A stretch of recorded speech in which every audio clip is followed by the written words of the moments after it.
What if the person you fear most isn't the one shouting at you, but the one who hasn't spoken yet? Maya Turner thought she was just stopping for gas when a racist officer slammed her to the ground in broad daylight, calling her the kind that lowers property value. Dust clung to her hands, pain climbed up her spine, and every bystander looked away. But one quiet detail changed everything. And it begins the moment her fingers reached for her fallen ring. The day was bright, ordinary, and cruel. At a small gas station off Highway 41, a woman's scream tore through the heat. Maya Turner didn't see the shove coming, she only felt the impact as her back hit the concrete.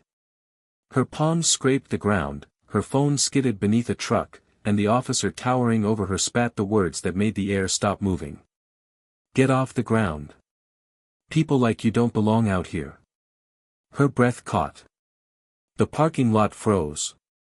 A mother holding a toddler slid her eyes away. Two men at pump 3 pretended to keep filling their tanks. No one stepped forward. The officer's shadow swallowed her as he leaned closer, one hand hovering near his holster. Maya pushed herself up, jaw trembling not with fear, but with fury swallowed for too many years. "I didn't do anything. You grabbed me." "That's called keeping the streets clean," he said. "Unless you want cuffs, stay down." The humiliation tightened around her throat. Dust clung to her blouse. A single keychain, her mother's old silver ring, rolled out of her purse and tapped twice against the concrete before settling. The tiny sound cracked something inside her. Officer Clay smirked. "What? You gonna call someone? Go ahead. Try." She looked at her scraped hand. She looked at the ring. Something in her gaze shifted. It was small, subtle, but the officer saw it, and mistook it for surrender. It wasn't. The distant hum of traffic carried a promise she hadn't spoken aloud yet. She lifted her head slowly. "I will," she said quietly. The wind moved through the station canopy as if holding its breath. Maya reached for her phone under the truck, but Clay's boot landed on it first. The crunch echoed across the asphalt. She flinched as shards glittered beneath his sole. "That your lifeline?" "Not anymore," he said. Gas fumes, hot pavement, and silence pressed in on her like a closing fist. A teenager recording the incident lowered his camera when Clay shot him a warning glance. The boy slipped away, head bowed. Clay grabbed Maya's arm and hauled her toward his cruiser. "You're resisting. That's another charge." "I'm not resisting," she whispered. Her shoulder ached as he twisted her roughly. Maya's voice trembled, not with weakness, but with something deeper, something wounded watching unfairness happen in broad daylight. A woman near pump 5 whispered to her husband, "Just stay quiet. Don't get involved." Maya's throat burned. Even the small kindness of someone handing her dropped keys, no one offered it. "What would you do if this happened to you?" she thought, pressing her lips together to keep them from shaking. Clay shoved her against the hood. Her cheek met the hot metal. A sting bloomed across her skin. "You think crying helps?" Clay scoffed. "Look at you." A tear slipped down, not from fear, but from the weight of all the eyes pretending not to see her humanity. Then, through the blur, she saw it, her mother's silver ring still lying on the concrete, catching the sun. That tiny glint anchored her, steadied her breath, and gave her clarity. This wasn't where her story ended. She forced her voice through the tightness in her chest. "I need to make one call." Clay laughed. "Yeah. And who's gonna save you?" Her fingers curled slowly. "My husband." Clay paused, only a second, before erupting in a mocking laugh. "Your husband? What's he gonna do? File a complaint? Please. Tell him to come down here. I'll put him next to you." Maya didn't rise to the bait. She lifted her eyes, and the shift in her expression, small but unmistakable, felt like the quiet before a storm. She recited a number from memory. Clay rolled his eyes and tossed her a shattered piece of her phone, as if mocking her hope. But the SIM card still worked. She dialed with trembling fingers. The call rang once. Twice. Then a voice answered, not warm, not gentle. Controlled. Precise. Maya.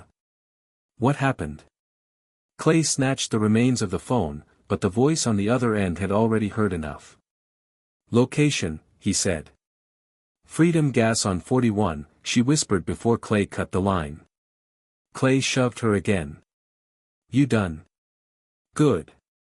Now. A gust of wind swept the lot. The air felt heavier, like the world bracing for something unseen. The teenager who had been recording reappeared quietly behind a pump, phone up again, courage gathering. Clay didn't notice. A pickup truck rolled to a stop at the far edge of the lot. The driver stepped out. Broad shoulders. Sun-worn face. Movements deliberate. Eyes scanning with military reading, threat assessment, angles, exits. He didn't shout. He didn't run. He simply started walking. Maya closed her eyes for 1 second. Relief and fear tangled in her chest. Clay turned. And who the hell are you supposed to? He never finished the sentence. The man's presence alone silenced the parking lot. Clay's hand hovered instinctively near his weapon, but the man's voice cut through the air with controlled force. Officer, step away from my wife. Clay barked a laugh. Or what? The man held out an ID wallet. Not police. Not local.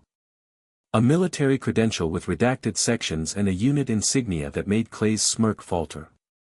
Caleb Turner, the man said. United States Army. 7th Special Forces Group.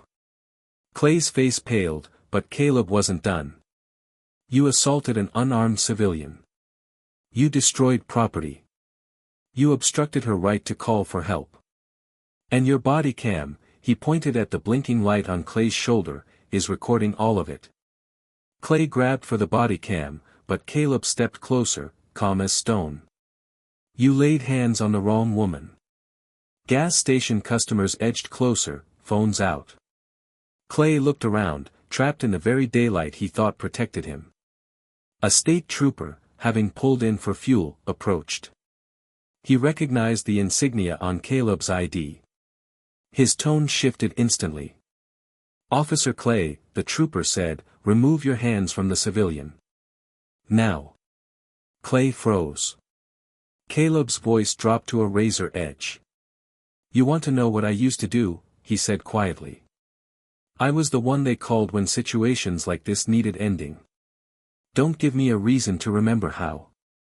Clay stepped back, breath shaking. The trooper ordered him to hand over his badge pending investigation. Gas station customers murmured. Someone helped Maya stand. Another retrieved her mother's silver ring and placed it gently in her palm. The smallest gesture. The one that healed what the morning had broken. Maya closed her fingers around it. She faced Clay, her voice steady. You thought I was alone. You thought I had no power. That's how this keeps happening. Clay opened his mouth, but no words came. She turned to Caleb, who simply nodded, letting her speak for herself. Maya looked at everyone watching. This isn't about fear. It's about dignity. And today, we take it back. Clay was escorted to the cruiser, pale and silent. As the trooper drove him away, the parking lot exhaled. Maya slipped her hand into her husband's. The wind moved again, lighter this time. But the last image lingered, the silver ring glinting softly in her grip, a reminder that even the smallest things can carry the weight of justice.